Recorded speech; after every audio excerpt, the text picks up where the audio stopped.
Pemirsa, terima kasih Anda masih tetap setia bersama kami di seputar Aceh. Saudara, ratusan mahasiswa dan masyarakat Kabupaten Biren menggelar aksi bela Palestina di alun-alun dan jalan protokol kota Juang Biren.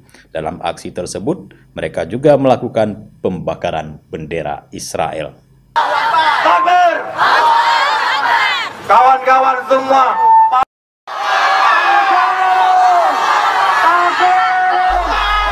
aksi yang diikuti mahasiswa, pelajar, dan masyarakat dimulai dengan konvoi dari Masjid Agung Sultan Jempa ke tubuh kota Biren dengan membawa sejumlah bendera Palestina dan sejumlah kertas bertuliskan kecaman terhadap Zionis Israel.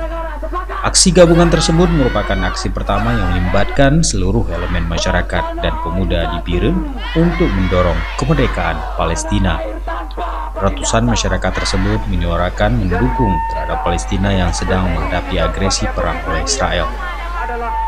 Mahasiswa mendesak pemerintah Indonesia untuk ikut menyuarakan dan membela kemerdekaan Palestina dengan berbagai cara agar tidak lagi ditindas oleh Zionis Israel. Mutakin, koordinator aksi, mengatakan selain menyuarakan dukungan terhadap Palestina, ia juga mendesak kepada pemerintah agar memboikot sejumlah produk Israel. Yang memang bergabung dalam kegiatan ini bukan hanya dari mahasiswa, tetapi juga ada dari kalangan masyarakat dan juga dari teman-teman sahabat-sahabat pelajar juga berkecimpung dalam kegiatan ini. Karena mengingat ini adalah Palestina, negara kiblat pertama kita ada di Palestina.